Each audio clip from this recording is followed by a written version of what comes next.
Talking with Nomo. Talking with Nomo.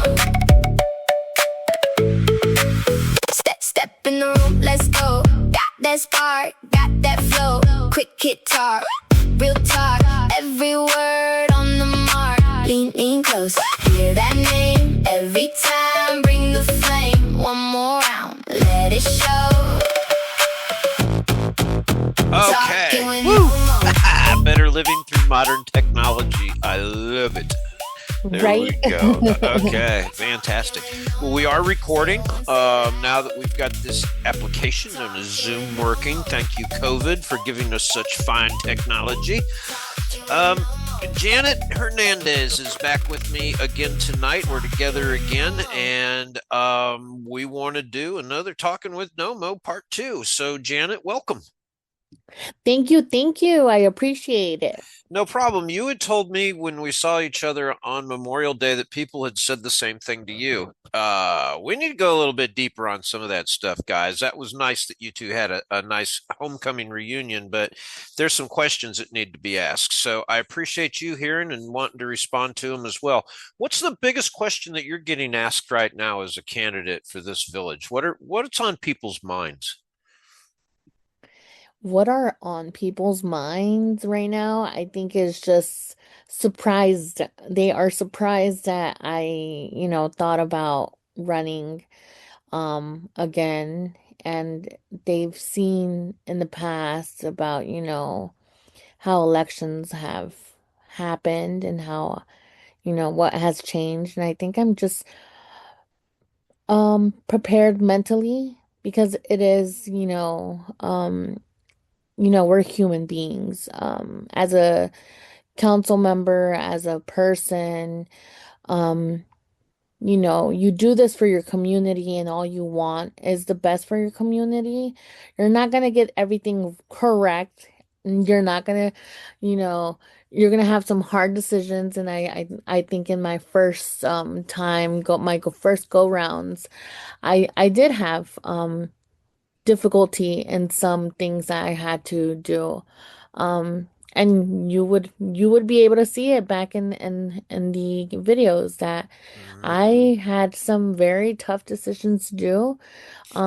But one of the things that for me was always the water issue. And when I f- when I first ran, that water issue was my priority. And I remember sitting with Teresa when Teresa was our interim manager and telling her, Teresa, what do you think about buying the water? And she was like, that is not a year one, a year two, a year three thing. That's like a year six, seven, eight thing. I was like, are you for real?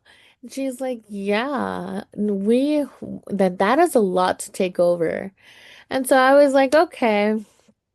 And then Mr. Brown came in and I told him the same thing. And that was something that I kept on insisting, the water. Um, and we had the opportunity. So giving people what happened in the background before it came to us would be awesome because people don't really know what started this whole thing What, with purchasing the water. what did start it? So, we were approached, by someone that was interested in purchasing the water. It was someone that was from, I don't remember clearly if he was a North Carolina guy or a South Carolina guy. Someone from the Carolinas. He was a private private company that would be purchasing it. And I was actually in Guatemala. When they met with all council members. So my meeting was actually virtual, because I was on a trip in Guatemala, and so my meeting was virtual. And I remember they wanted my blessing, and the first thing I told them is I would not give them my blessing. If they had to do the deal, they do it, but I really wanted um the village to purchase it.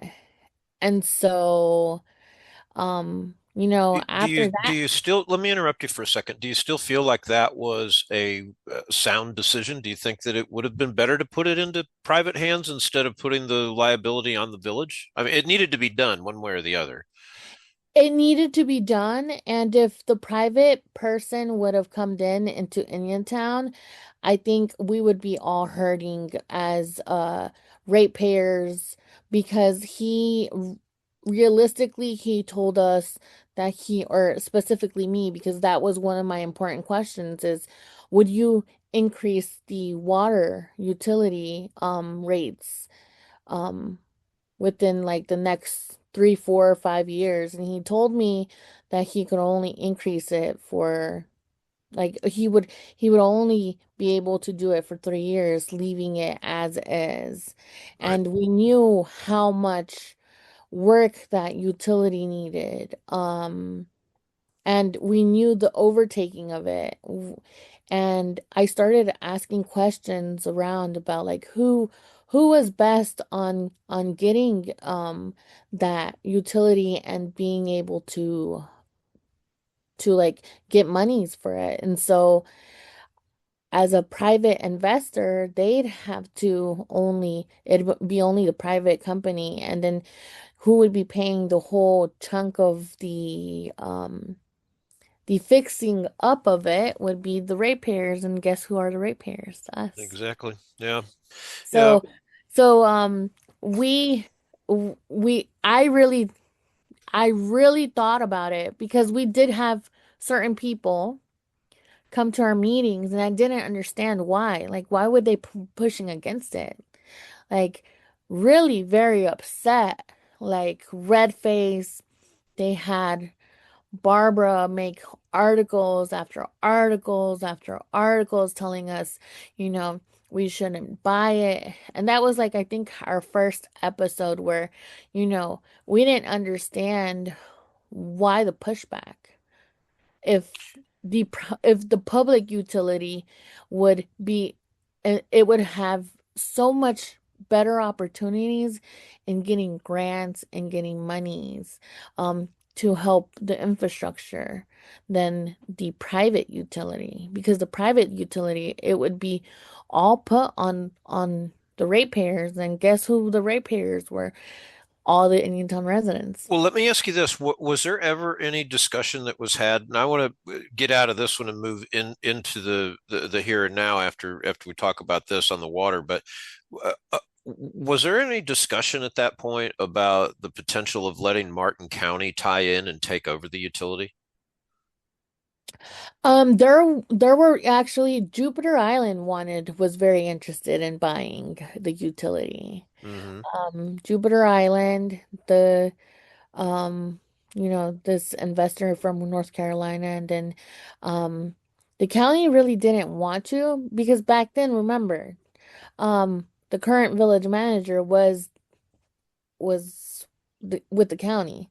Yeah. So she, well, yeah, there was, I remember there was something about it, but no, they really didn't consider it. Gotcha. So let's stay on the water topic here for a second and keep moving forward with that. Here we are today.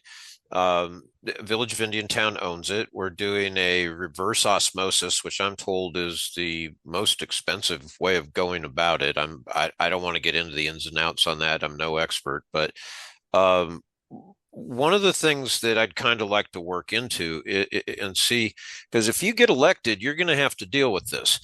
And at a meeting back in, I believe it was February, mid-February, beginning of March, Mr. Nolan gave an update to the council, and he told them that, we're X millions of dollars away and this many months or years from getting the plant to where we are, at our 9 million gallons a day that we can pump. He said, you can have all the capacity that you want. You can have that 9 million gallons of capacity. He says, but you're not going to be able to pump it because your system can't handle it. And the fact of the matter is that the pipes in the ground are old.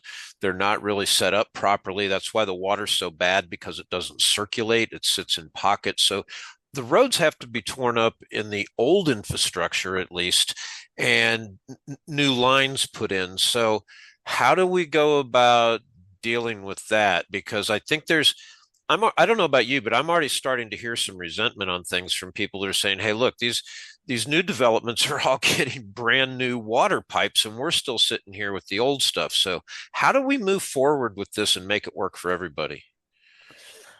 That's a good question because I don't even know how currently these projects are being approved when I was in office, we knew there was a capacity issue. Um, we had met capacity and actually Terra-Lago was lending some of their capacities to um other people that were trying to build because I remember that. there isn't. I did have a conversation with someone recently because I'm very concerned about the one next to Terra-Lago that's between like Shawnee Street and 150th Street Hmm. because if when I left there was no capacity or little capacity to bring anything online, how are they constructing that new development right next to Terra-Lago? And someone told me that it was, they were gonna put like, What a well yeah, the wells and the and the septic. yep, there you Yeah, go. yeah, They were yeah. thinking of doing that there, and I was like, wait, how? If like everyone around them are connected to city water and city sewage. So I would be very interested to know, but currently, like I said, I when I would ask questions, people would get upset. So, I would really be interested about knowing how are these projects being approved because yeah. So would I, and my understanding is that I believe they're being. This is my understanding of it. They're being approved conditionally, in that they cannot um, begin the development process until the capacity is at their door. And I think that what I'm hearing from people is, okay, so you have this new development and it's sitting there waiting for, hundreds of homes to go in or apartments. And the day that we turn the switch on that water plant, if this developer has their lines hooked up to the plant in a manner that, is detached from the regular system, the old system, and they're on a new system, that place, the minute that water plant gets done, they're going to be able to turn the lever and the water is going to be available, and the new developments are going to go up before the water is able to actually be delivered in its best form to the people in town that have lived here. I mean, I think that's the kind of inside out look that people are having from the outside on this. It's like, it doesn't, I'm with you, it doesn't make any sense. What is the hurry to approve all of these applications when we don't have the capacity? Why is it? Why do you think it's being done? And will you do it? Will you approve something if there's no capacity? Currently, I think that after I left, they received more money and uh They I did. know. They've received $23 million, but they're still several $1 million short. They have a couple of extra pumps that they've replaced that were about to die, but they're still not up to full capacity, even to what the old plant should have been. And I do think that this is a push for one certain developer to be able to keep on going with the phases.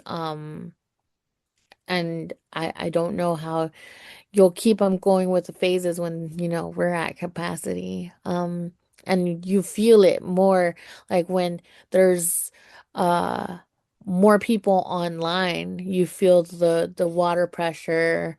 Um, and I've been seeing posts about, the new residents, they're not used to what, a lot of them have been buying water softeners because the water's hard. And we know that that's always been an issue in Indian Town. Um, since the get-go. Um, Yep. Yep. so there's a lot of work to be done, and I just I don't know if because I recently went and saw like a lot of the agenda items, and the agenda items for the village council have been very like limited to either water or development, and that's it. Mm-hmm.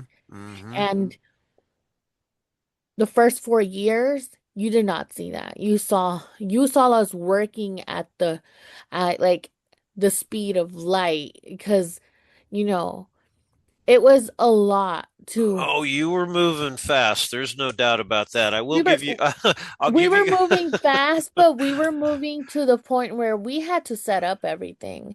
And that's what residents, I think the we didn't get to residents that there was nothing. Um we only had like a file cabinet with receipts.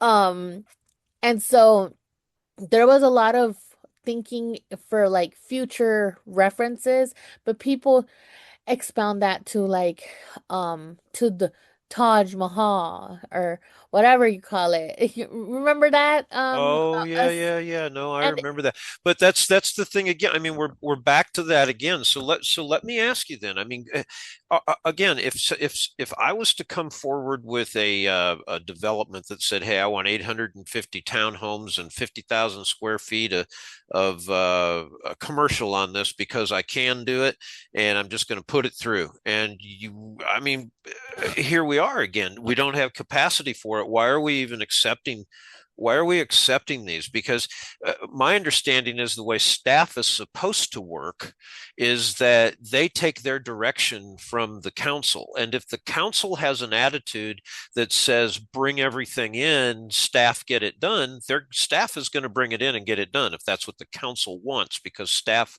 is a reflection of the council, or they should be at least. I don't think they are right now. It's a whole other story. So if you are able to show some leadership and say, slow things down, no more, I want to suggest we don't have any more. Is this the type of action you're willing to take, or are we going to go back to just it really doesn't matter who's in that seat, because if you're just going to rubber stamp things as they come through because the attorney says you have to, why are we even voting?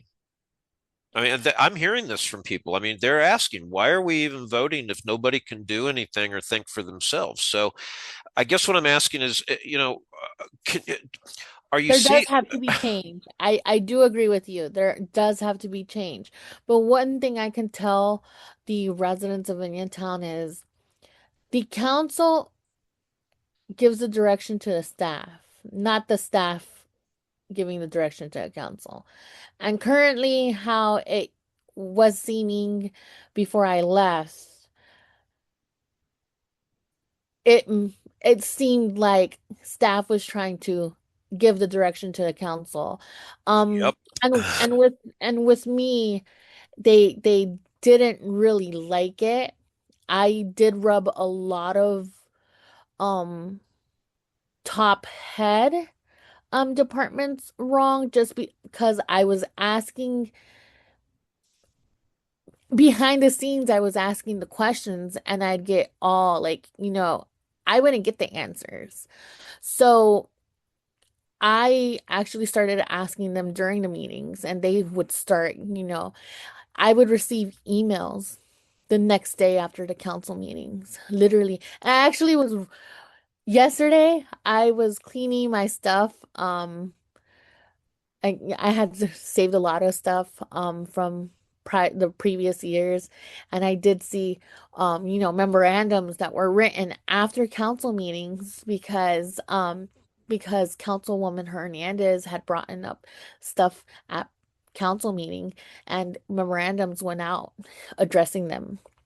Um because one of my things was uh you know we when I left, we had already had this Taylor Technologies, and I haven't heard anything about Taylor Technologies. There was the money for it when we received the COVID stuff, and Taylor Technologies would have made it easier for any resident, any person that wanted to go see what was happening in the government to go look at it. And I Wow, that is I have to tell you because when this plays, there's going to be people that aren't going to believe that you just said that and we hadn't talked. I received a follow-up email with Miss Friedman, Dina Friedman, and when I was doing some research on a particular PUD, I stumbled into their civics system, which shows the percentage of completion of work orders. I'm sorry, of what do you call when they bring their applications forward? Their application permits. So they're bringing all of their application forward for development, and it has to go through the review process beforehand. Well, there's this system that's sitting there, and I stumbled into this thing and really wasn't supposed to be there. And I told them that, and now they're all of the sudden, I guess they're finding time because I'm going to be scheduling an appointment upcoming to go in and learn how to use it. And what we're talking about here, folks, and Janet can tell you this, I'm flabbergasted to find out they've had this for so long. This software allows an individual to sit at their computer, and correct me if I'm wrong, Janet, but you can sit at your computer as a citizen, you can log into this and you can see everybody that's saying, hey, I want to go put a gas station here, or I want to put a movie theater over there. All these applications are visible to the citizens. Am I right? Yes, so Taylor Technologies was a application that we had gone, when COVID happened, we were able to get some money from the federal government, and we had X amount of time to implement it. Um I think when I left, we were almost there to the point where like they were about to start training the staff members on how to use the system. So if a resident had like a service request, it would go through there. If a resident, because I did ask all these questions because I've gone to different, I navigate different websites from different communities, and like people I've met and I've gone, "Oh my God, like you don't even have an interactive um agenda or minutes." So for me, that was very important, getting interactive stuff, items that would be able so the residents would be able to access all this information at the point of their fingertips. Mm. And so Tyler Technologies was one thing that we did invest in, but I haven't heard anything like I did go on like a sabbatical for 2 years from social media and from everything else. But I I I go onto the website and I can't even like pull up any agendas from like past time. It's So very difficult. Yeah, the website's very, very difficult to navigate. It hasn't been updated in years. There's a lot of things that need to be changed on there. I guess I keep getting back to Janet. The focus seems to be lost somehow. I mean, it's not there anymore. it's not, and I know that that's one thing that I would make a priority, because I always thought about, how would I like for my constituents to access, you know, everyone's always asking about like what's the latest development, and it's hard. It's hard to even like I've had people call me up and I'm like, I have no idea. I would just go research and they're like, we've done it, but it doesn't pull up.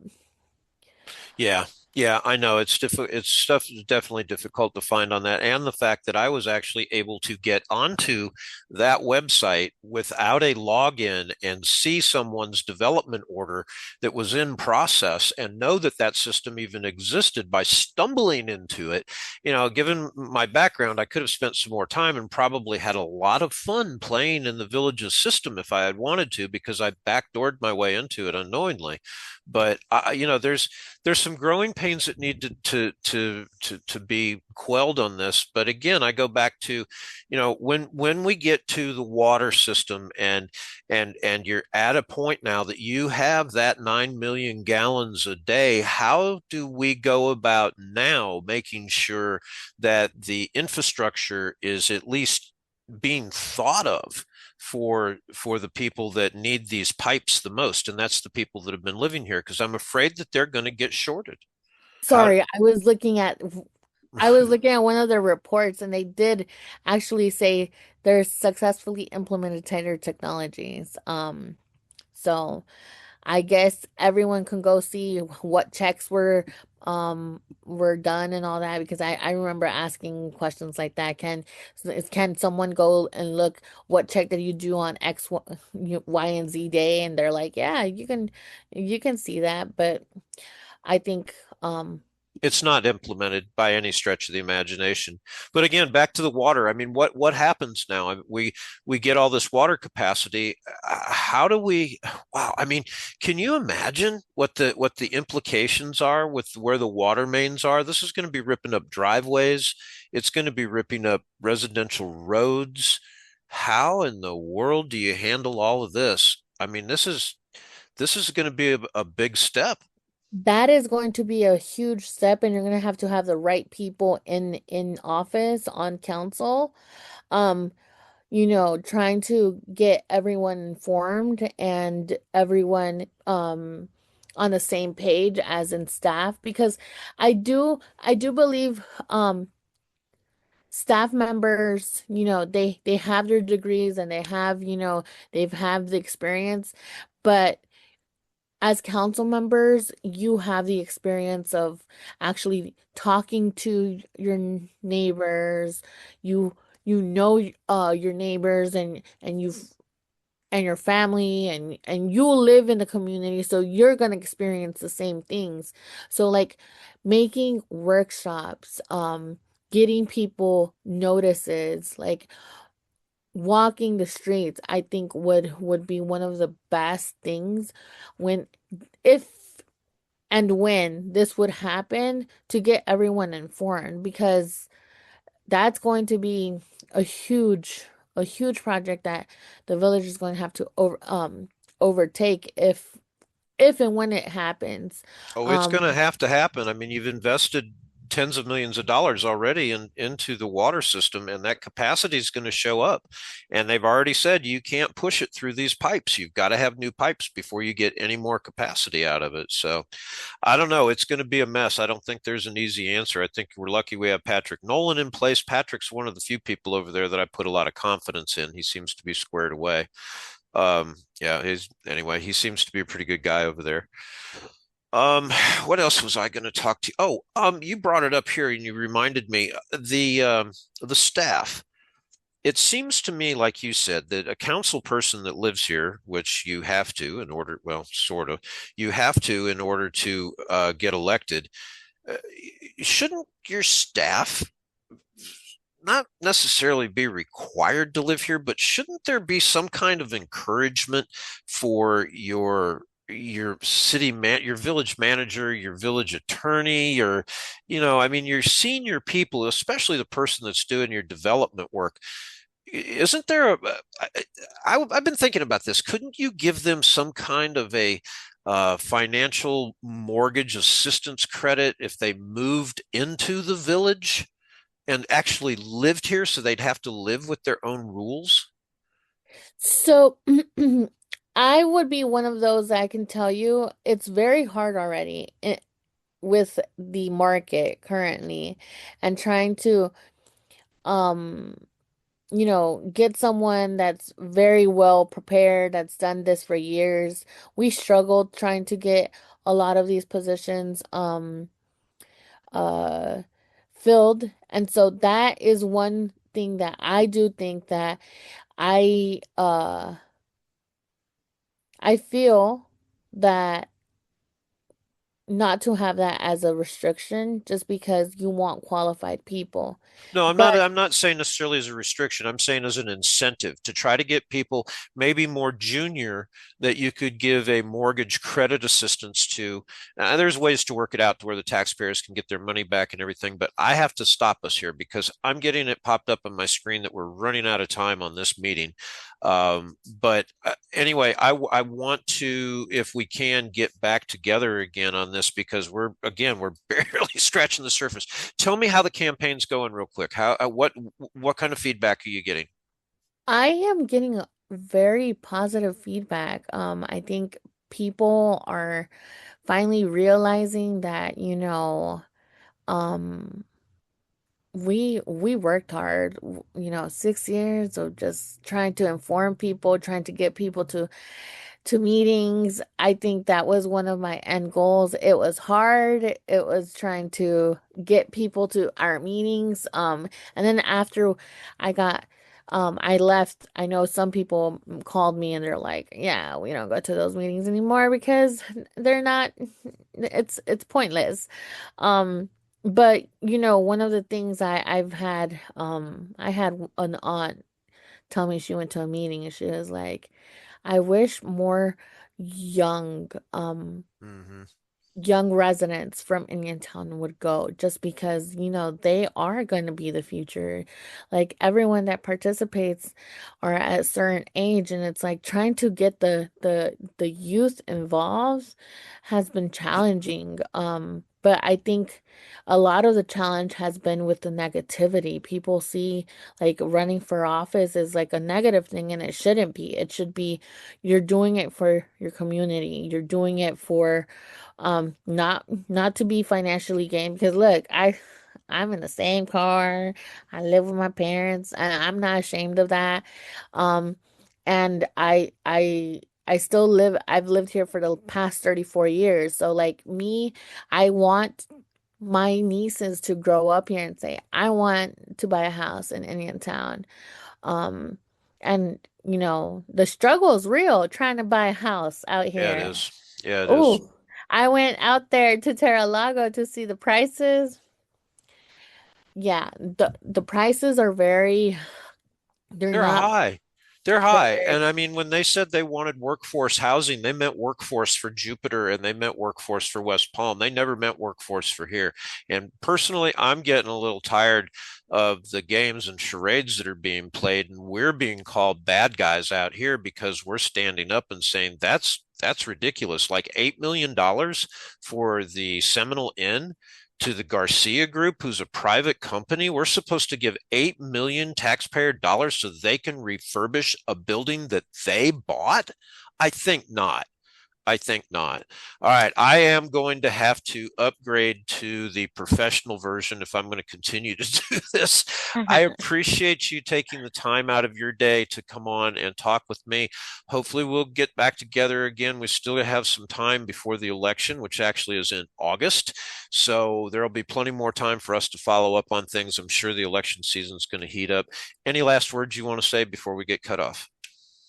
No, just stay tuned. And I am open to, anyone that wants to come and talk to me, or if they want me to go to their house, I'll go to their house, chit chat, because there's a lot of like a lot of misinformation about me out there. And at the end of the day, it's all about Indiantown. It's all about making, Indiantown a better place, and making it livable for our families and for you, our neighbors, and me. So like I think we need to stand up and All stand right. up firm. Um I not back down. All right. Good deal. And how can people find you? They can call me. My direct number is 772-708-5344. And well, I can meet you for coffee at You have a McDonald's website? or I do have a website. It's Janet, the number 4, Indiantown.com. There you go. All right, guys. This is episode 2 of something I think they call a podcast, Janet. I'm not sure. Episode number 2, you've been number 1. You've been the second one on the list. I think we're going to be doing one coming up with Miss Anna shortly. And I think also I have another candidate out there that's talked to us. So keep me updated. Anytime you want to talk to the people, you come on with me and I'll talk with you and we'll let your voice be heard. Yeah, no problem. Thank you, Eric. I You're appreciate welcome. it. Talk to you soon. Bye-bye.